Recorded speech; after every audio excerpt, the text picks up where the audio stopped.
বাংলা ব্যাকরণের মুক্তির জন্য যে প্রস্তাব দিয়েছিলেন সেটার বাস্তবায়ন হিসেবে। এই কথাটা বুঝেন, বাংলা একাডেমি বাংলাদেশের বা পশ্চিমবঙ্গের পণ্ডিতদেরকে মিলিয়ে একটা ব্যাকরণ লিখছে। ব্যাকরণের ভূমিকা তারা কী বলছে, যে 1908 সালে রবীন্দ্রনাথ বাংলা ব্যাকরণ সংক্রান্ত যে প্রস্তাব দিয়েছিলেন গত 100 বছর আসলে সেটা বাস্তবায়িত হয় নাই, ফলে বাংলা ব্যাকরণের মুক্তিটা ঘটে নাই।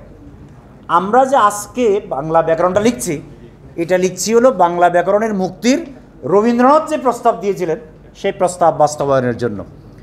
নিন্দুকেরা বলে আসলে 2018-র ব্যাকরণেও সেই অনুসরণ কিংবা মুক্তি বা বাস্তবায়নটা ঘটে নাই।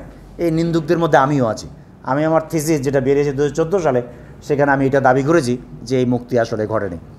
তার মানে আমরা যদি বাংলা ভাষার কন্টেম্পোরারি, যখন ডিকলোনাইজেশনের যুগ, আমরা যদি ডিকলোনাইজেশনের দৃষ্টিকোণ থেকে একটা সার্ভে করি, একটা অ্যানালাইসিস করি, ব্যাকরণ রচনা করতে চাই, তাহলে আমাদের জন্য আসলে সবচেয়ে গুরুত্বপূর্ণ ব্যক্তি হিসাবে মনে রাখবেন এটা সর্বসম্মত সিদ্ধান্ত। এই বিষয়ে একজন লোকেরও কোনো দ্বিমত নাই। সর্বসম্মত সিদ্ধান্ত যে সবচেয়ে গুরুত্বপূর্ণ লোক হিসেবে আবির্ভূত হবেন এবং আছেন রবীন্দ্রনাথ। তাহলে আমি 3টা ক্ষেত্র বললাম, কিন্তু আসলে খুবই বড় লেখক যারা, তারা এই সমস্ত টেরিটোরিয়াল কন্ট্রিবিউশনের জন্য বড় লেখক হন না।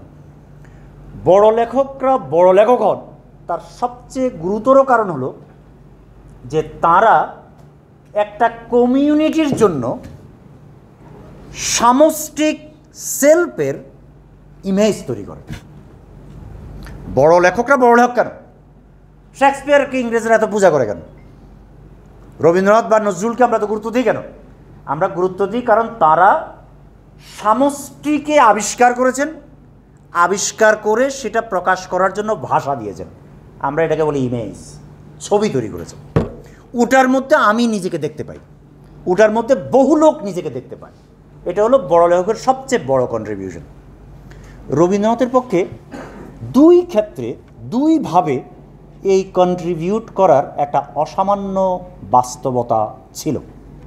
আমি মাত্র সূত্রাকারে কথাটা উপস্থাপন করছি। আপনারা জানেন যে 19 শতকে একটা মডার্নাইজেশন ঘটছিল, আধুনিকতা গত 400 বছর ধরে। আমি এই কথা এক বক্তৃতায় বলাতে পরে দেখলাম যে প্রচুর লোকে নিন্দা করছে যে আধুনিকতা হলো আমাদের নিয়তির মতো, যে সমস্ত পৃথিবী আসলে গত 100, 200, 300 বছর ধরে আধুনিক হইতে চেয়েছে। আজকাল লোকে বলে যে আমরা পশ্চিমের মতো আধুনিক হব না, আমরা আমাদের মতো আধুনিক হব, আওয়ার মডার্নিটি। কিন্তু আধুনিকতা আমাদের যেন নিয়তি, এটা আমরা হতে চেয়েছি।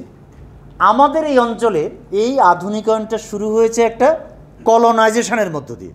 মানে পশ্চিমারা এখানে এসছে, আমাদের এটা ওটা শিখিয়েছে, নানান প্যাচ আছে, কিন্তু আমরা এক ধরনের আধুনিক হয়েছি।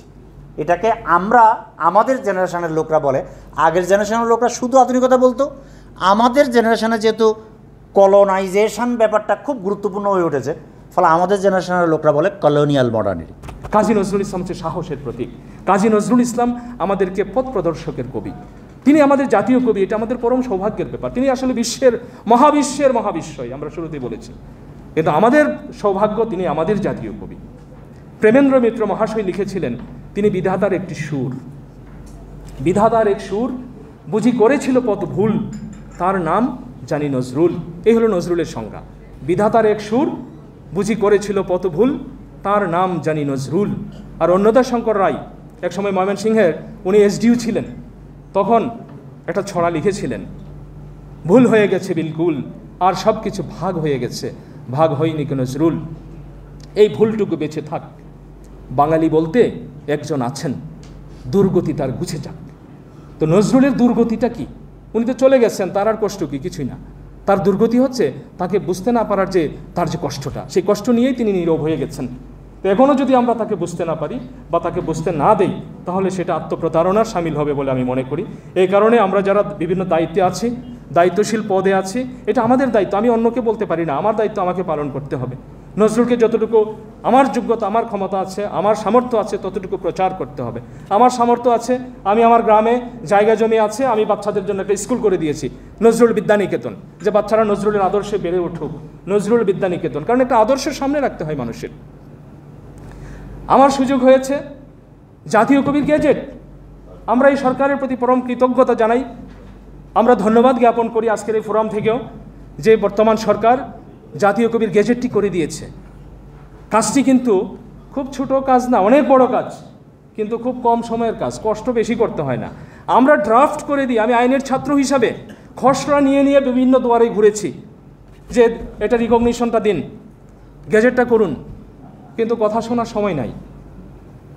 আমরা সরকারের কাছে, এই সরকারের কাছে কৃতজ্ঞতা জানাই 2024 সালে, এবং সেইটাকে আমরা রেট্রোস্পেক্টিভ, যেহেতু আমি আইনের ছাত্র, আইনের কিছু মারপেচ আছে, যে এইটাকে আমরা 24 সালের 15 ডিসেম্বর তারিখে, 2024-এর 15 ডিসেম্বর তারিখে গেজেটটি হয়েছে, কিন্তু এইটাকে ভূতাপেক্ষ রেট্রোস্পেক্টিভ ইফেক্ট দিয়েছি আমরা 1972 সালের 24 মে তারিখ থেকে, অর্থাৎ যেই দিন কাজী নজরুল ইসলাম বাংলাদেশে সপরিবারে রাষ্ট্রীয় মর্যাদায় তিনি বাংলাদেশে আসেন, সেই দিন থেকে আমরা এটাকে কার্যকর করেছি। যদিও বাঙালি জাতির জাতীয় কবি তিনি 1929 সালের 15 ডিসেম্বর তারিখ থেকে, এই কারণে 15 ডিসেম্বর তারিখটাকে ফিক্সড করেছি যে 15 ডিসেম্বর 2024 পালন করতে গিয়ে যেন আমাদের মাথায় আসে যে 1929 সালের 15 ডিসেম্বর থেকেই কাজী নজরুল ইসলাম বাঙালির জাতীয় কবি।